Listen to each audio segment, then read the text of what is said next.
Welcome back to Paul's Hardware, guys. This is my testing video for this tiny little $2,000-ish system that I built in the Dr. Zaber Sentry 2.0, all covered in my build video, so check that out if you missed it. This is part of my monthly builds series. At the beginning of every month, I part out some builds, then I build one of them, and then I test one later on in the month. So I have some specific goals here with this build, and that is to see how hot the CPU gets, see how hot the GPU gets, because I think that's going to be the major point of contention since we really have a very limited amount of space to work with here when it comes to cooling performance. And when I parted out the system, I actually chose to go with the harder option when it comes to CPU cooling by going with an all-in-one liquid CPU cooler, the Corsair H60 here. Was that the right call, or would it have been simpler and even a better choice to have just gone with a low-profile air cooler like the CryoRig C7 here? That would give me a lot more space in the graphics card side since I wouldn't have this 120mm radiator to mount, so that would also mean that I could possibly upgrade my GPU from this 2070 to, I don't know, maybe something like a 2080 Ti. But which is the better choice?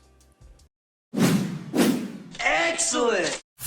Cooler Master's SK series mechanical keyboards help you keep a low profile with ultra-flat double-shot keycaps and a slim minimalist design. Available in full-size trim as the SK650 or the even more portable 10-keyless SK630, these keyboards feel great thanks to genuine Cherry MX low-profile mechanical switches. They've also got a durable brushed aluminum top plate and a detachable and braided USB Type-C cable, so click the sponsor link in the description for more on the Cooler Master SK630 and SK650. So for testing this system, we really need to answer two questions. One is how hot is it going to get? And two is it going to be able to maintain clock speeds both from the CPU and the GPU when it starts to get warm? Because of course heat dissipation with a case this small is going to be our biggest concern. So I have three tests that I'm going to run. One is a CPU stress test with AIO, one is a GPU stress test with MSI Combustor, and the third is a more practical real-world test where we're going to be gaming with Apex Legends as well as streaming on the system at the same time. And when I say streaming, I mean we're going to be using OBS to take what's on screen, re-encode it at a lower resolution, and we're actually going to be capturing that straight to the system rather than actually live streaming. But when it comes to the CPU performance, it's effectively the same thing. So I first ran the tests with the system pretty much running it stock out of the box. I didn't do any tweaks to it at all. So for that, we were hitting mid to high 70s on the CPU during the AIO stress test. We did hit ADC on one CPU core, but that's within range. We were at 4.3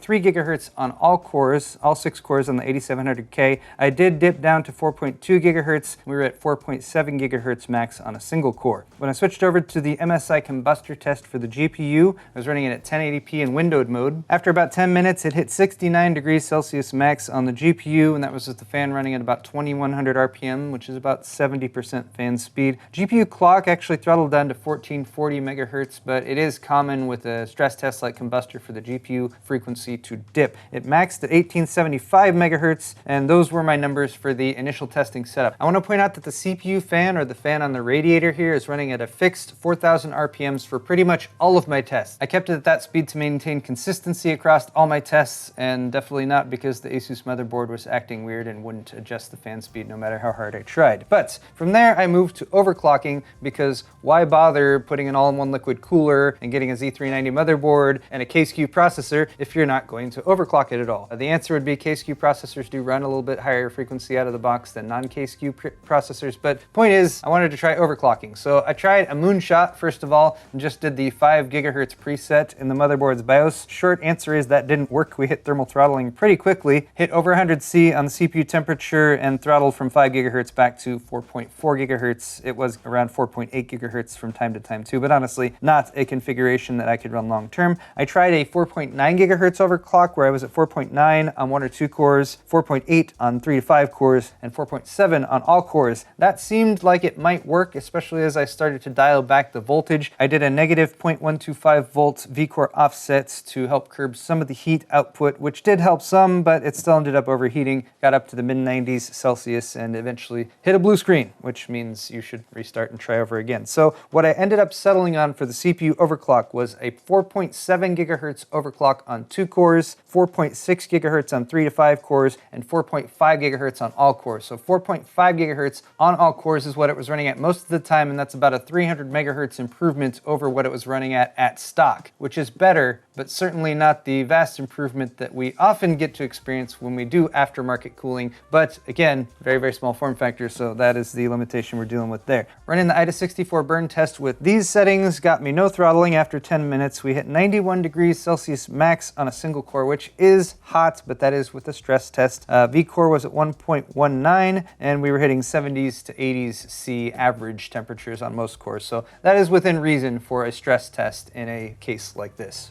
And lastly, I did a bit of an overclock on the graphics card, set the power limit to 114%, which is max, did plus 200 on the core clock and plus 300 on the memory, and I set the fan speed to a fixed 70%, which is basically the same speed that it was running at when I did my initial set of tests, so about 2150 RPMs. Running MSI Combustor with this configuration got my GPU temperatures up to 77 degrees Celsius max, but basically peaked at 76, and the GPU clock speed did improve to 1650 to 1680 megahertz overall, peaking at 1845. So those initial tests were meant to sort of get a baseline of what the system was capable of, get a little bit more performance out of it via some overclocking, and then of course I wanted to give as real world of a test as I could figure out. So for that, we had this monitor over here, which is 2560 by 1440 and does go up to 144 hertz. So if you were a gamer and you're investing in a system similar cost to this, you might be playing at that resolution and with a high refresh rate 2560 by 1440 monitor. Also a good pairing for an RTX 2070, I might add. And then another reason why you might have gone with something like an 8700K over, say, an Intel quad-core would be if you wanted to do more with it than just gaming. Gaming and streaming at the same time. 6-core Intel CPUs, and the 8 cores in particular, are very good at doing that. The extra cores and threads do help out, and it is a practical use of the extra performance that we have supposedly gotten by going with an all-in-one liquid cooler and that CPU choice. So for this test, this computer is running Apex Legends on high settings at 2560 by 1440. At the same time, it is capturing that gameplay footage, sampling it down to 1080, and then storing it on its local hard drive. It's basically the same function it would be doing as streaming at the same time. It's just storing locally rather than sending it over the internet. I also had a second screen connected to the system that's being captured on a separate system so we could monitor the actual performance when it comes to GPU and CPU temperatures. But more importantly, how did the system actually perform? So when it comes to the gameplay itself, we were getting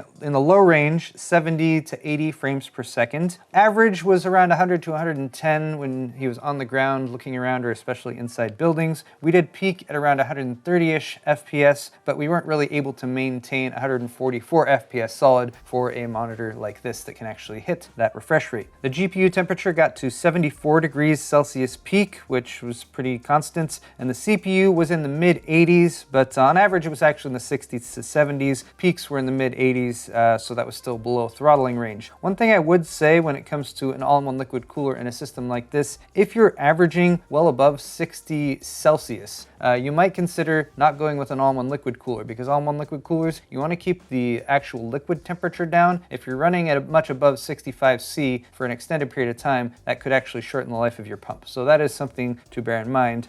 If I were actually using this system on a long-term basis, I would probably dial back that overclock a bit on the CPU just to make sure that my temperatures were lower than that range on average. On the plus side though, the CPU was able to maintain 4.5 gigahertz across all cores without too much issue, and then our GPU was hitting 1800 megahertz pretty consistently as well. So we can see that a stress test like Combustor is going to lower our GPU frequency kind of automatically, whereas playing an actual game like Apex Legends, 1800 megahertz is pretty reasonable, especially for a GPU with a cooler that is as small as this one. So now we come back to more building, which is always fun. This is actually something I haven't really done when it comes to my follow-up testing videos, but I really wanted to see if I made the right decision going with this all-in-one liquid cooler in here. So I'm going to take this apart, drop in the 2080 Ti here, as well as the CryoRig C7.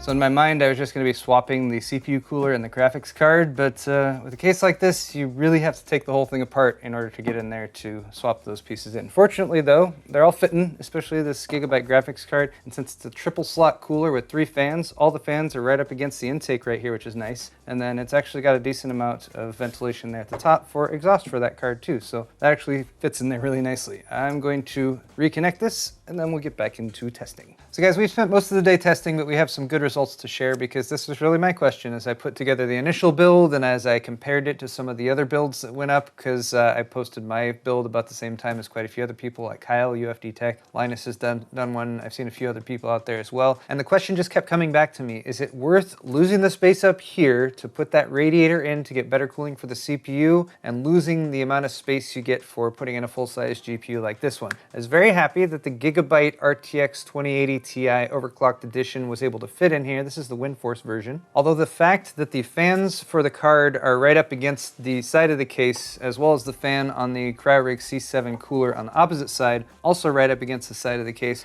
is both a blessing and a curse. It's a blessing in that they're actually able to pull air from outside of the case inside, which is good since there's no active fans in the case itself. But it's a curse because it's now sitting there right next to where your hear holes are, so you're gonna hear any noise that it makes. And while Joe was playing, yeah, they got pretty loud.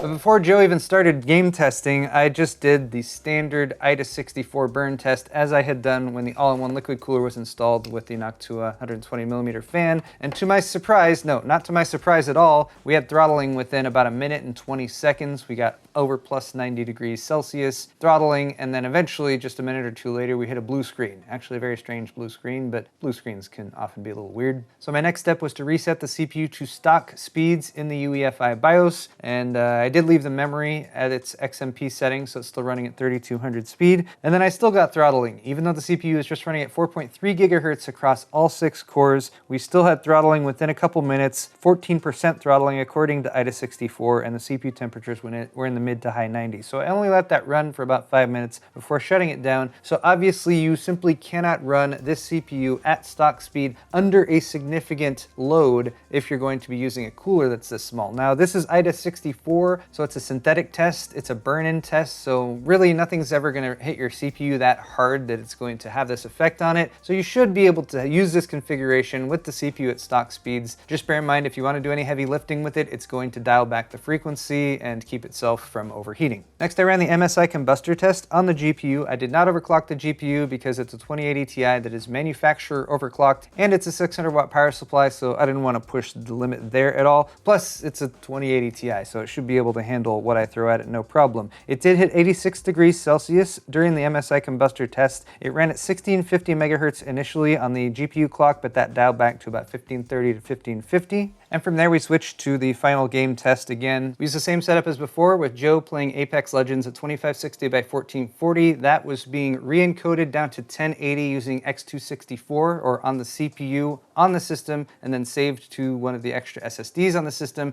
At the same time, I had a separate monitor setup that was being captured by my separate capture system so we could see what was going on with temperatures and frequencies. So as expected, because we had that additional CPU load going on, the CPU got pretty hot. It actually hit mid to low 90s. 97C max was what we saw on a single core, but it did maintain 4.3 gigahertz across all cores during the test, so I didn't see any actual throttling happening, but I would expect that to happen if we had kept playing, because we only had about 5 to 10 minutes of gameplay. If you had an extended session, I could easily see this hitting 100 degrees, CPU throttling, which is going to affect your gameplay as well as your game capture. The GPU clock on the 2080 Ti was at 1875 megahertz, and the temperature got up to 81 degrees Celsius, so it was able to keep itself cool enough. We did have a much better frame rate this time around, since again it is a 2080 Ti, which is a $1,200-ish graphics card compared to the 2070, which is about $500, but we were hitting 144 frames per second by and large. And a few select scenarios, like when you're first diving into the map, we did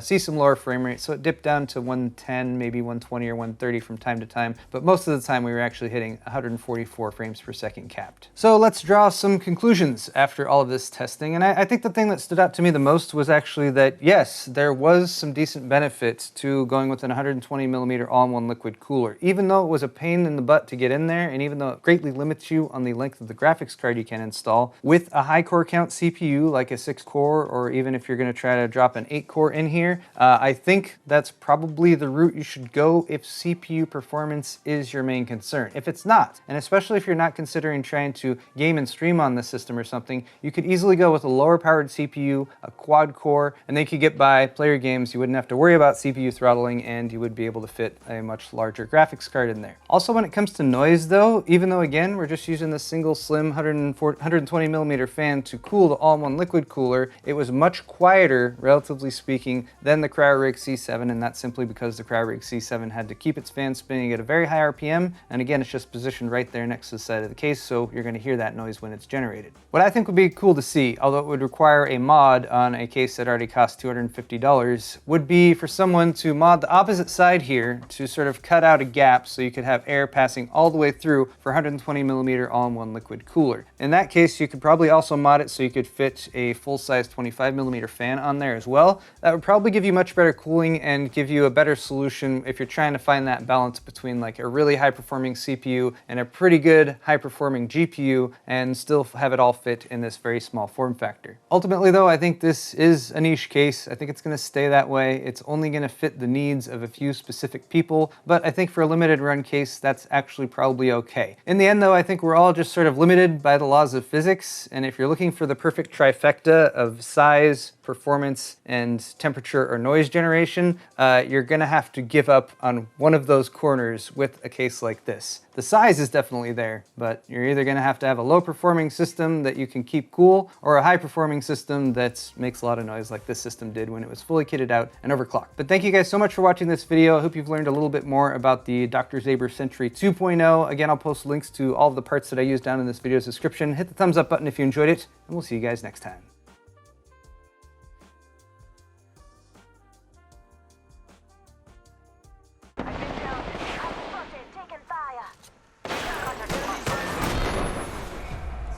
Good initiative, bad judgment. Try again.